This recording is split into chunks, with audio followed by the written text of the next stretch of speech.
Later on the Tonight Show, Jake goes for a ride with the lovely angelic Drew Barrymore. Plus, that 70s dude Ashton Kutcher and the awesome tunes of Sugar Ray.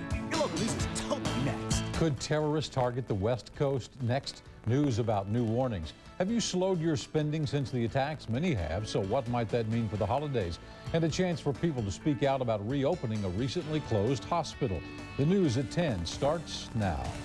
News Channel 6, working to make a difference. Here's what's new at 10.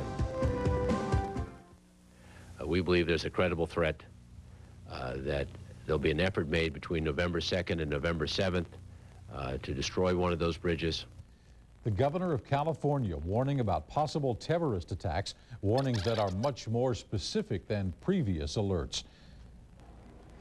And proof Americans are finding it harder to part with their money after the September attacks as consumer spending dropped by the largest amount in 15 years. Good evening, everyone. I'm Ron Beaton. Amy is away tonight. We'll have more on the economy in just a moment. But first, a high state of alert on the West Coast. California Governor Gray Davis says 4 of the state's bridges may become targets of terrorist attacks within the next week. Law enforcement officials say the threats talked of attacks planned between tomorrow and next Friday, November the 8th. 2 of the 4 bridges are in San Francisco, the famed Golden Gate Bridge and the Bay Bridge connecting Oakland with San Francisco. Also the Vincent Thomas Bridge leading to the Port of Los Angeles and the Coronado Bridge that connects San Diego to Coronado Island. It's believed the attacks, if they were to happen, could come at rush hour. Governor Davis says security around these bridges is already tight. The state, as I've said many times since September 11th, security is job one in this state. There's nothing more important to me than taking the measures necessary to protect the people of California. We believe we've done that across the board.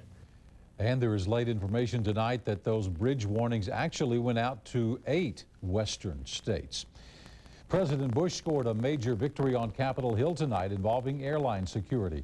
The House narrowly rejected a Democrat proposal to make all airport security workers federal employees. Then the House easily passed, with many Democrat votes, a GOP plan that would have federal workers supervise privately employed baggage clerks. This will delay enacting the new aviation security measures because the bill now goes to conference committee. A security lapse at Kennedy Airport in New York City forced evacuation of part of the American Airlines terminal late today. FAA security agents saw screeners allow passengers to pass through the checkpoints and continue on even after security alarms sounded. That terminal has since reopened.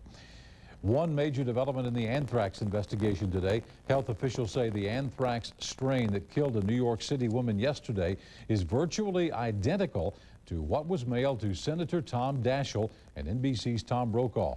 Investigators still do not know how the woman contracted the infection.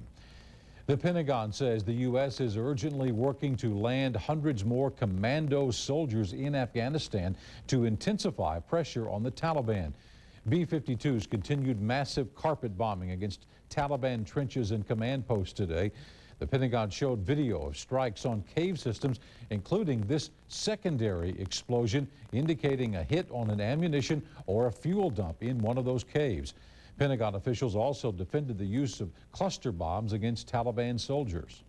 Being used on frontline Al-Qaeda and Taliban troops to try to kill them is why we're using them, to be perfectly blunt. Also, Turkey is now the first Muslim country to send troops against the Taliban. 90 Special Forces troops from Turkey will train opposition soldiers. Is the war and the threat of more attacks responsible for zapping consumer confidence? Consumer spending was down nearly 2% in September. That's double what economists expected. Joette Giroux spoke with a financial consultant this evening and joins me now. Joette, what can we expect for the holiday shopping season?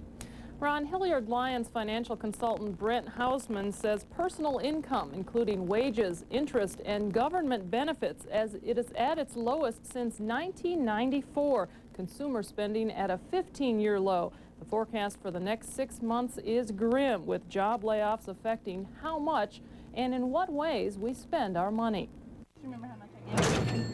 Consumer spending down sharply in September and believed to be the result of the September 11th attacks. I think consumers are wise right now. I think they're a little more cautious, and I think they're savings more. The savings rate was higher last month. As a result, Hausman predicts discount one-stop shops such as Kmart and Walmart will do well this holiday season.